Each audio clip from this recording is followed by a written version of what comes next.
So let's talk about manager versus leader. Oh, okay. Well, let's just talk. What do you think the differences are? Oh, wow. You want the whole dictionary definition? Yeah. So I will tell you that is one of the key phrases that I remind leaders of all the time. I don't create or train managers. I create and train leaders. You manage product. You manage bottom lines. You manage workflows and processes. You don't manage people, right? People don't need to be managed. You lead people. The intent in an organization is to build a team of people who wants to follow you to the end result, which they want to be successful to, right? You don't need to manage them. It's that concept that when you manage, you're telling them what needs to be done to obtain the end result. Well, if you're hiring people that have to be told what to do, then you're hiring poorly or you're leading poorly, right? People want to do a good job. They just want to know what that good job is, right? Set those expectations, tell them what the end result is you're trying to obtain. And then, you know what? They're creative and smart. Let them do what they're there to do and lead them to that end result, allowing them to do it themselves. Don't manage them through it. I mean, I've heard people say, I don't understand. It seems like when people get out of their car in the morning, they're only coming in with 65% of their brain power that they use when they're at home. And right away, they're like, well, I don't understand as the manager how I can't get people engaged. Because what you just stated, right, is it's more of that micromanaging, right? We're gonna tell you what to do, or we're gonna question everything along the line. Yep. Instead of, as a leader, you're gonna step back and you're gonna set the boundaries, and you're gonna give them the ability to work in a space that gives them the empowerment and an ability to move forward and make decisions with boundaries and accountability. The intent is when you lead people, you're providing them the tools for them to be able to do the job, right? Yep.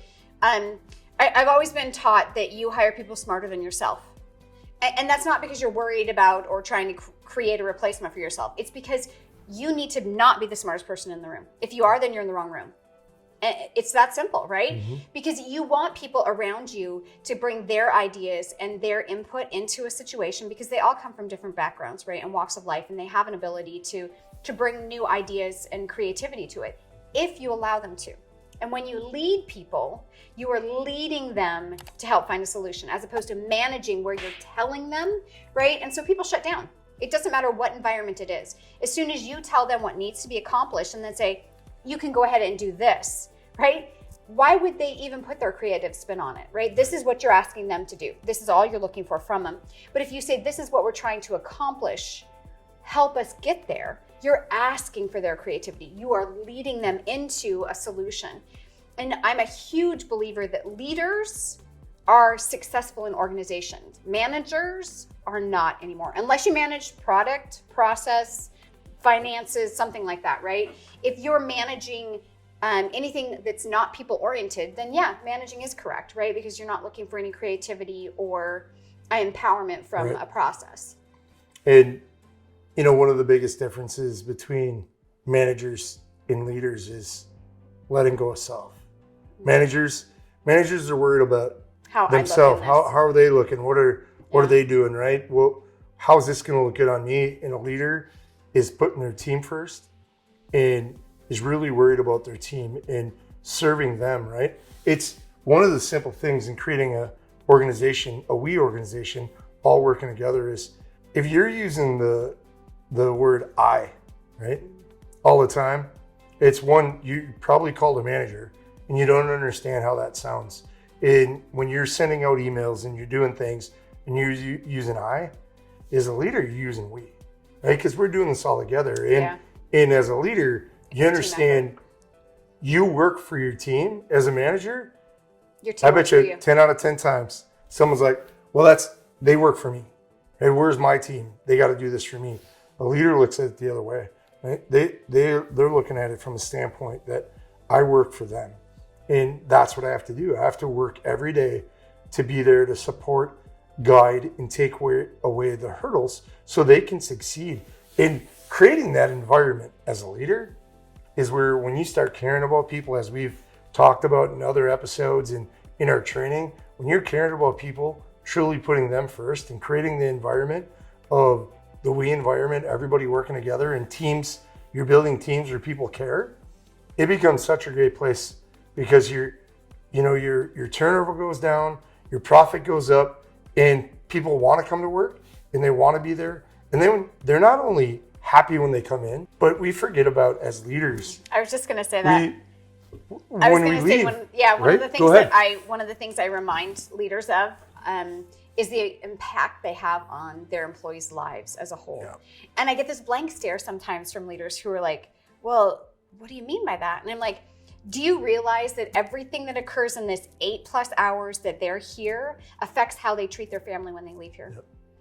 And when you think of it that way as a leader, you have more impact on someone's entire life than you realize. You should probably step back and think about how you're leading them, yep. Right? Because if they've had a bad day, if they've had one of those expectation conversations with you or critical, crucial conversations with you and it didn't go well and you basically told them that they did a terrible job and they're not good at what they do and they're a failure and you're gonna have to rework all the work that they did, et cetera, et cetera. Why don't you care about the organization or the company? And they walk out the door, they walk out with a lower self-esteem than they came to work that day with. Their family and friends are affected by that, whether they're just in a poor mood when they go hang out with friends, whether it affects their ability to be on whatever sports team they're on, that kind of stuff, because they're not in the mood for it. Or they go home and they're disengaged from their family because they're so frustrated with what happened in their workday.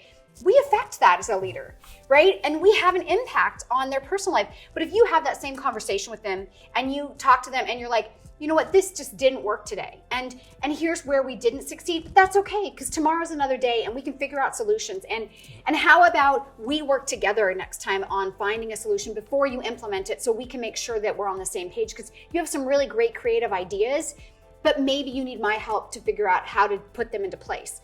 That same employee who's had the same conversation just in a different way walks out of the building with a higher self-esteem, feeling of value, which they then in turn put out into the outside of the organization, into their families and their friends, etc. Mm-hmm.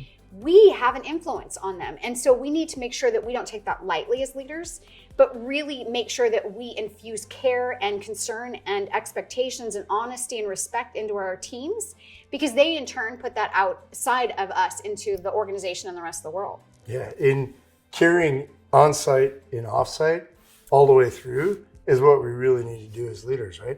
Understand that we affect people on the job and when they leave, just as you stated. And when we start doing that and understanding it, and I think something I've been working towards myself, a little personal, is understanding that emotions don't have to be a part of it, right? So there's the other part as a leader. If we can let our teams know and be like, hey, this isn't personal. We just gotta, work through this. It's not personal. There's no emotion. And what's the best outcome? We can start doing that. It stops a lot more of those moments where people do take things home and are thinking like, hey, I failed today. It's not really about that if we really look at it the way it needs to be, but caring about people all the way through.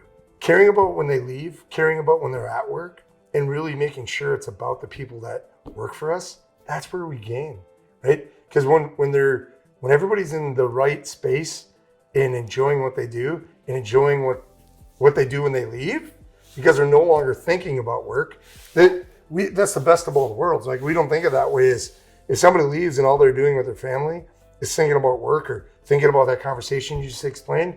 Well, they're coming back not well rested, not ready to work, because they're still frustrated from yesterday. And not engaged with their family during that time period, right? And our job as leaders is to make sure that we're giving our employees a chance to have balance in life. And I think that's the difference also between a leader and a manager, is caring enough about your staff and your employees to make sure that they have balance in life.